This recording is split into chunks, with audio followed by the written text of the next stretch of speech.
Salam la team, j'espère que tout le monde va bien.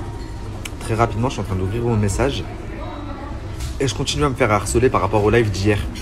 Donc, pour répondre à Warda, apparemment, j'ai pas pu le voir parce que j'étais très occupé, mais Warda aurait dit dans son live que Nabil aurait interdiction de parler, on lui a interdit de parler, etc. Sachez que c'est complètement faux. J'ai tout simplement arrêté de lui parler à elle. Et c'est une nuance. J'ai arrêté de parler à elle tout simplement parce que je me suis aperçu que, un peu comme tout le monde, se foutait un peu de la gueule des gens dans le sens où je fais un live aujourd'hui, demain, après-demain. Et au final, ça me faisait perdre de la crédibilité à moi. Donc j'ai arrêté de lui donner l'heure. Et la dernière fois qu'elle a essayé de m'appeler, pareil, je venais d'arriver à Dubaï. Donc j'ai mis du temps à répondre. Elle m'a envoyé un message en me disant j'ai pas ton temps. Je lui ai dit écoute, fais ta vie et je fais la mienne. Et voilà. Et pour le coup, en soi, je me suis aperçu également qu'elle n'avait pas été… Ça a coupé, pardon, je m'étais aperçu qu'elle n'avait pas été complètement honnête. Dans le sens où quand je suis arrivé ici, j'ai appris énormément de nouvelles choses. Et je me dis que au final, j'ai besoin de m'affilier à personne. Je vais faire un live parce que je vous l'ai promis. Je vais vous expliquer tout ce que j'ai appris parce qu'il y a énormément de choses que je sais et que vous ne savez pas encore. Donc ça, c'était en ce qui concerne le live de Warda. Ensuite, vous m'avez aussi beaucoup parlé du live d'Ilan. Sachez que Ilan ne dira rien dans sa story. Il est juste venu faire des vues sur son live et montrer, regardez, moi aussi je peux surfer là-dessus, c'est tout. Donc vous n'obtiendrez aucune information, vraiment zéro d'Ilan. Donc voilà, pour les personnes qui continuent à croire qu'il va sortir quelque chose, c'est bien dommage pour vous. Et pour les autres, les plus malins, le temps fera les choses. Attendez encore, moi je suis pas venu ici à Dubaï parce que je vois aussi, oui, Nabil est venu à Dubaï pour se faire payer comme tout le monde. Je suis pas venu ici pour cette histoire, hein, rien à voir. Je suis venu ici parce que, comme vous le savez, je me lance dans un nouveau projet. J'ai la chance d'avoir une production au top et on est là pour ça. J'ai une production au top, ils sont regardés. Et on est là pour ça. Donc voilà, c'est un nouveau concept d'interview, vous le savez déjà. Et je suis venu enregistrer mes premières interviews, tout simplement, à mon retour en France. Donc dernière chose, le live de Marc Blatta. Vous voulez que je vous dise quoi, la famille?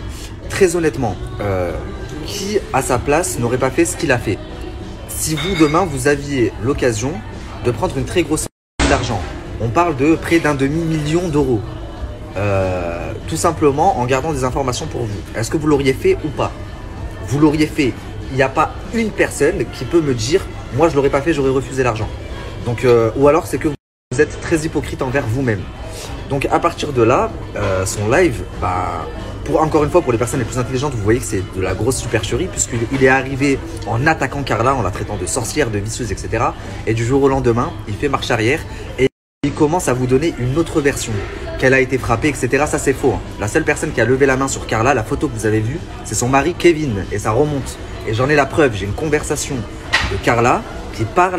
D'accord, il y a des écrits et il y a des audios où Carla explique que Kevin l'a frappé. Et d'ailleurs, il y a même la réponse de Kevin qui dit non, j'ai rien à voir avec ça, etc. Mais la photo qui vous a sorti Marc, c'est une grosse supercherie. Elle n'a jamais été frappée par la voyante ou par des gens qui avaient été envoyés par la voyante. Ou par des gens qui ont été envoyés par la voyante. Ça, c'est faux. La photo qui a été sortie quand elle s'est prise en photo comme ça, c'est Kevin qui lui avait fait, c'est Marc. Ok, donc ça, c'est une chose. Pourquoi il vous a dit ça et pourquoi ils ont essayé de renverser la situation? Donc, il a des audios très compromettants sur Carla, qu'il n'a pas sorti. Il a pris de l'argent pour ne pas les sortir. Mais comme il a déjà sorti un petit peu, quelques audios où elle parle de Maëva, il vous a mis l'eau à la bouche. Il ne veut pas vous dire du jour au lendemain, bon c'est bon, je m'arrête. Vous comprenez ou pas? Sinon, ça fait trop cramer.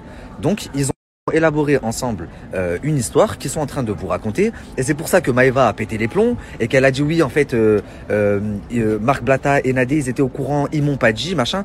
Ils étaient au courant de rien du tout. Ça, c'est une histoire montée. C'est pas la vraie histoire. La vraie histoire, les amis, c'est quoi? C'est que, en effet, Carla a fait de la sorcellerie. C'est pas la seule dans ce milieu. Ils sont énormément, je vous l'ai déjà dit. En effet, Carla a parlé des enfants des Marseillais et de beaucoup de ses camarades. C'est pas la seule. Ils sont beaucoup à l'avoir fait. C'est sur elle que c'est tombé la dénonciation.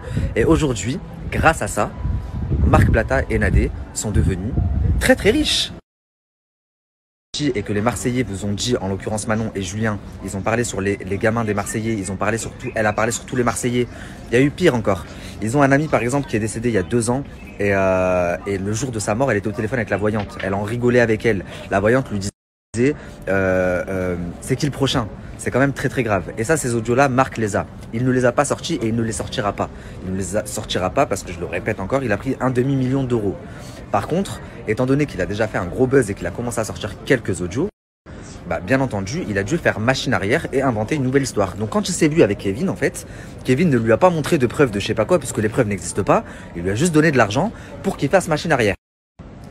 C'est d'ailleurs pour ça qu'au début, Manon, Julien, Nabila, tout le monde a partagé Marc Blatta, Maëva, et que maintenant plus personne ne le partage. Car au début, il est venu dans l'intention de dénoncer ce qu'avait fait Carla, et qu'au final, ses intentions, elles ont changé. Ce qui est encore une fois normal. Je pense que pour un demi-million d'euros, il n'y a pas une personne là dans cette story qui ne l'aurait pas fait. Dernière chose que je veux vous dire, et ça aussi je vais vous le mettre, quand je vais vous faire le live, je vais tout vous faire écouter, toute preuve à l'appui. Je sais que Kevin l'a payé, non seulement parce que j'en ai la preuve et que je l'ai vu de mes yeux, mais sans preuve, je le savais. Je vais vous expliquer un truc que je vous ai pas dit. Il y a 2 ans de ça, j'ai eu un différend avec Kevin.